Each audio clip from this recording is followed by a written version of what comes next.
uma outra coisa que movimentou muito, acho que de quinta-feira pra frente, é a seguinte questão. Muitos falam que o Bolsonaro ainda é o plano A. Bolsonaro elegível, disputando as eleições em 2026.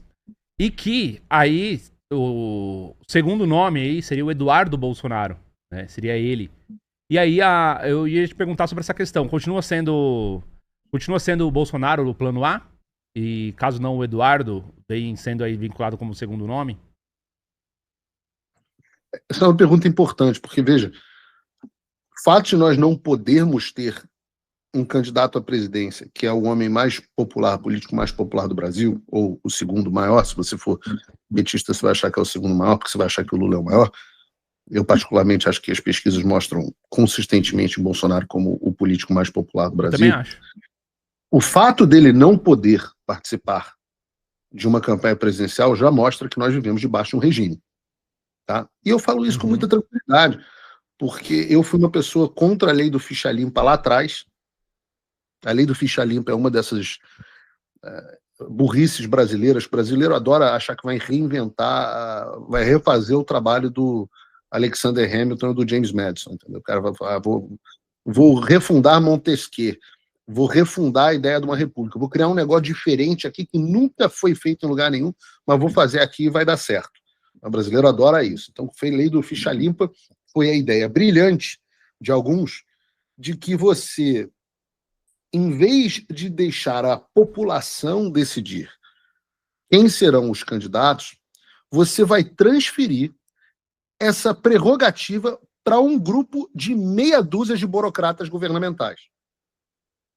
Uma pessoa, para ter uma ideia dessa, ela tem que estar num grau de ignorância na ciência política, assim, tão grande, e eu não sei nem o que dizer. Porque é evidente que essa casta de burocratas estatais vai sempre favorecer os candidatos do sistema. Serão os candidatos populares que serão impedidos de disputar? Não.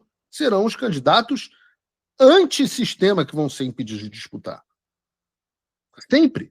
Os candidatos do sistema têm vida limpa. O candidato do sistema, Renan Calheiros, vai ter algum problema com a lei do ficha limpa alguma vez na vida dele? Vamos trocar por um pouquinho, vir um pouquinho mais para cá. Ciro Nogueira vai ter algum problema com a lei do ficha limpa? Não tem.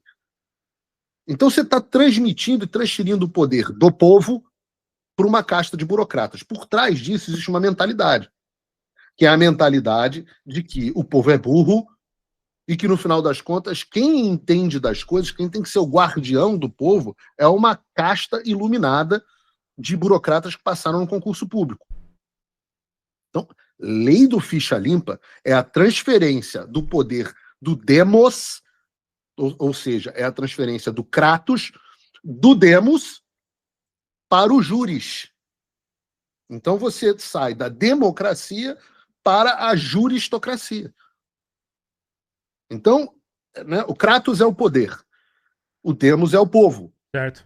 O júris é a casta burocrática. Então, a lei do ficha limpa é, assim, uma das coisas mais estúpidas que a direita apoiou nos últimos anos, porque a direita tem um fetiche de achar que o problema do Brasil é corrupção. É a corrupção. É claro que o problema do Brasil não é corrupção.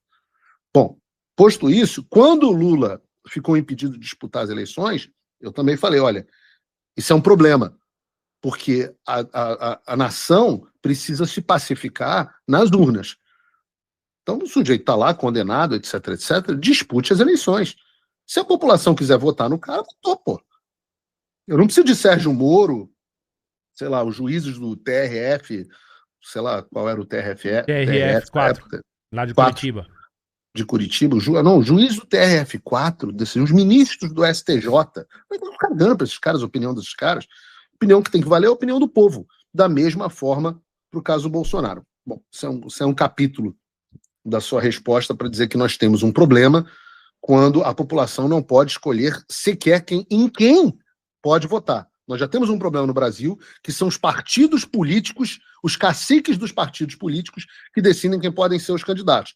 Agora nós temos, além dos caciques dos partidos políticos, os burocratas da classe estatal. Então, o povo sua capacidade de escolher de fato o seu representante é nula. Se você de esquerda diz assim, isso é democracia, eu falo assim, você realmente está com um conceito ótimo de democracia, né? É o Politburo que decide quem são as lideranças políticas, o nome disso é comunismo, o nome disso não é democracia. Bom, sabendo que nós vivemos um regime, nós vemos candidatos com viabilidades diferentes. E aí se posta um problema. Qual é o movimento político do qual eu me identifico? Né? Existe uma diferença aqui entre Paulo Figueiredo e um jornalista da Globo News. As jornalistas da Globo News e os jornalistas da Globo News, eles são socialistas comunistas. Tudo certo. É o regime, é a visão de mundo deles. Sou um cara muito liberal, né? Então, para mim, o sujeito pode defender a visão que ele quiser, comunismo, nazismo, tá tudo certo, que para mim estão na mesma categoria, eu vou lá e vou combater com as ideias. A diferença é que os caras da Globo News não dizem para você qual é a visão política deles. E todo mundo tem uma visão política. Então eles pagam disso. Não, eu sou muito isento. Aqui fazemos jornalismo eu sou imparcial. Técnico. Meu negócio é jornalismo, eu faço... Eu combato fake news e tal, eu faço a averiguação dos fatos e assim vai. É todo mundo um jornalismo muito parcial, muito imparcial. Né? Então, todo mundo muito... O sujeito, às vezes, é jornalista de opinião, mas é todo mundo muito imparcial. Eu não sou imparcial. Eu tenho um lado, eu tenho uma visão política. E a minha visão política é, no Brasil, o que se chama de bolsonarismo. O que é bolsonarismo? Importante explicar para as pessoas.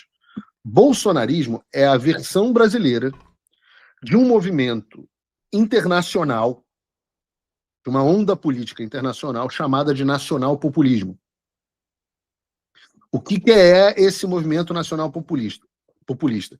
Esse é um movimento que retira o poder das elites burocráticas, financeiras, intelectuais, etc., e a gente entende que concentraram poder demais e transfere o poder para o cidadão comum.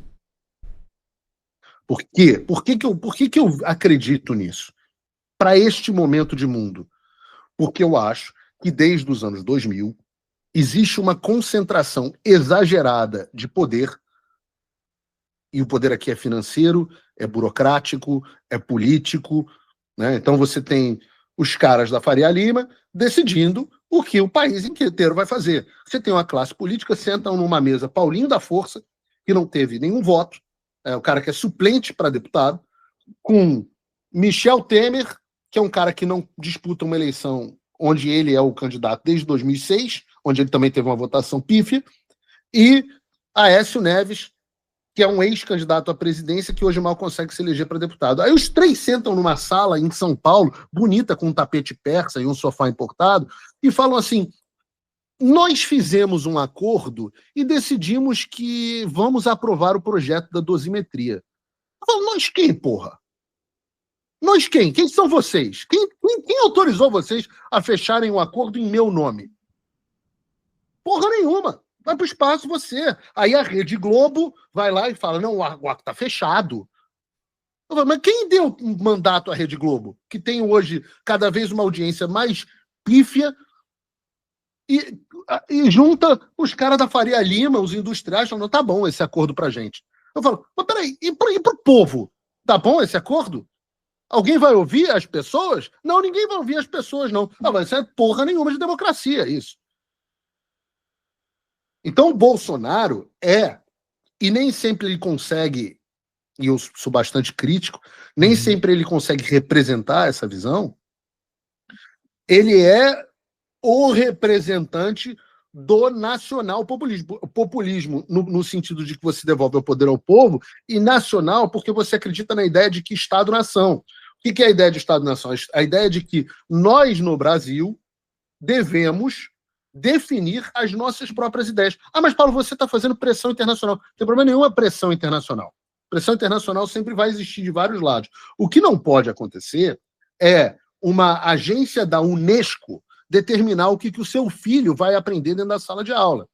Uma medida da Organização Mundial da Saúde determinar o que você vai poder ou não aplicar de vacina no seu filho, ou que remédio você pode tomar. É uma medida o pacto do Acordo de Paris determinar como que vai ser a sua produção, o que o produtor do agro vai poder fazer na sua terra no Mato Grosso. Sim. Então você acredita em Estado, nação. Olha, nós votamos aqui, vai ter pressão internacional, sempre vai ter, mas nós votamos para defender decidir as nossas coisas. Então esse é o movimento nacional populismo. Bolsonaro é a expressão do nacional populismo no Brasil. Por isso se chama bolsonarismo. Mas você tem, na Hungria tem o Viktor Orbán, na Argentina é uma visão mais liberal, mas o Javier Milei, que teve vitória ontem nas eleições legislativas, boa vitória, é a expressão da Argentina, o Trump, obviamente, a maior expressão disso nos Estados Unidos, a Meloni na Itália, o Chega em Portugal, e por aí vai, é a mesma ideia, né?